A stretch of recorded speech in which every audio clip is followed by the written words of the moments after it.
Warren Lloyd found Dylan sitting outside the center on their 4th day there, looking at the sky as sunset painted the sky with orange and purple, and he asked simply, "Are you sure you can run a refuge like this?" Dylan didn't move. He didn't even look up. He simply answered, "I won't know until I try." There was a long silence. Then his uncle said something that surprised him. "Then, your mother and I will support you. I'm willing to move here with my kids. I already talked to my ex-wife. She'll give me the kids legally, free and clear. She wants her new life more than she wants them. I'll bring them. We'll teach them how to help. Animals have a way to help. Kids cope," he said, more to convince himself than Dylan. "We'll build a house in the property and I'll go back to school if I have to. Your mom told me she's willing to do the same. We just want to be here for you." Dylan finally looked at him and asked, "Do you really mean that?" There was no hesitation. "Yes, we both do." "Then it's settled," Dylan answered, and that was it.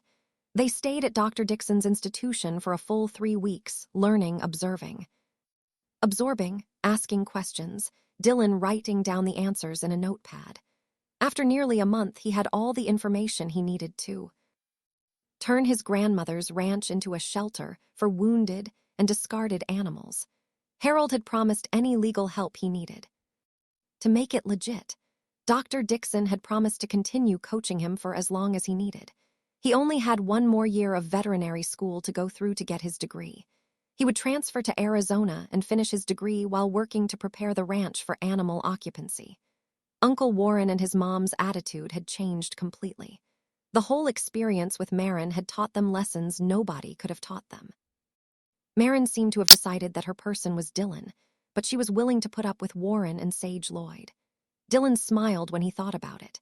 The little princess knew exactly what she was doing and how to set boundaries and keep people in place. It was amazing. The peace that followed after the crazy race to get Maren felt earned. That whole experience taught them that family mattered more than money, that love, even if it had to be reclaimed and salvaged from near death, was worth fighting for. Before they left her institution, Dr. Elsa Dixon told them, "Always remember that broken things can be restored, can be healed, that trauma can be survived. That you can help mend what has been broken, and when you catch the light in your patient's eyes, when it shines there again, it will reassure you that you're doing the right thing. It will keep you going." That evening, even as they traveled back to Tempe, Dylan wrote in his journaling book, "Through this nightmare and this struggle, I've discovered that every day we have the chance to make choices, and that we can decide to do better, to be kinder, to forgive, to be generous, to share, to love, to start fresh, to finally become a family." He closed it, leaned his head on the back of the seat, closed his eyes, and allowed the movement of the vehicle rock him to sleep. 18 months later, they were all established in the ranch. Dr. Dixon's help had been invaluable to help to set up everything for the sanctuary. They took down the sign that Mallory had put up when she bought the property, and the ranch went from Lloyd Ranch to Maren's Sanctuary. The wooden sign also read, "All are welcome," in smaller letters. Warren was taking a course in veterinary dentistry. His boys were with him and were doing well in school and adapting to Arizona. In the afternoons, after school, they engaged in different chores around the ranch and helped to feed and to water the animals. They got paid a small salary, since they were already 16 years old. Sage was also taking classes that helped to adapt to the needs of the ranch, and Dylan had graduated from veterinary school. On the personal side, Warren had a romantic relationship with Dr. Elsa Dixon, and Dylan was romancing Constance Coleman, who everybody called Connie, Claire Parker's niece. She was a cute redhead with expressive blue eyes and a fun-loving disposition that always brightened Dylan's day. A veterinary tech who was now helping full-time around the ranch. They were planning to get married soon. As for Sage, she had adopted 2 Rottweilers, a male and female duo who followed her everywhere. She had named them Bullet and Bella. The 3 of them were fostering a spunky bobcat cub who could not be returned to the wild because of an injury that left her permanently limping. Sage became her mama and the dogs her brothers.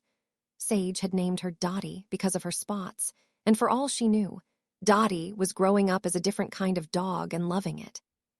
Sage's daily routine was simple but satisfying, and she was happy in her work around the ranch. They all had settled down, their lives finding their purpose. Their family bond had survived and had become stronger.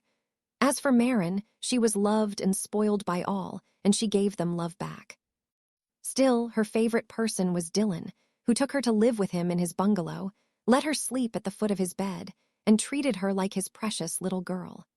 She also liked Connie, who doted on her and loved to dress her up in cute little outfits as if she were a little doll, something that seemed to amuse Maren. Their story wasn't ending.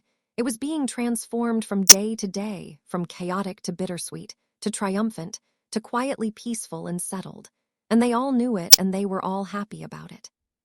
They had learned that love was stronger than ambition, a life with purpose more satisfying than empty materialism, and choice better than forced compliance.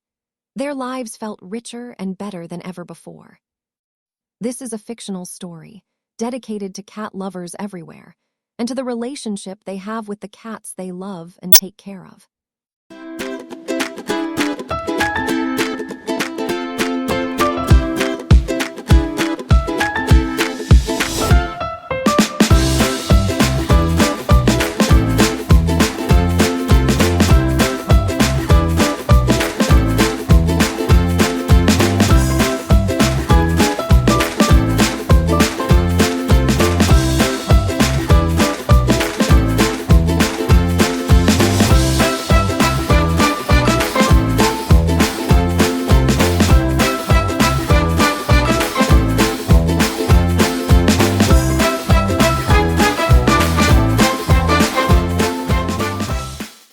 If you enjoyed this story, please share it with friends who also love cats. Leave us a like and comment telling us which part of the story you liked best. And if you haven't done it yet, take a moment to subscribe to our channel so you won't miss out on anything. Thank you.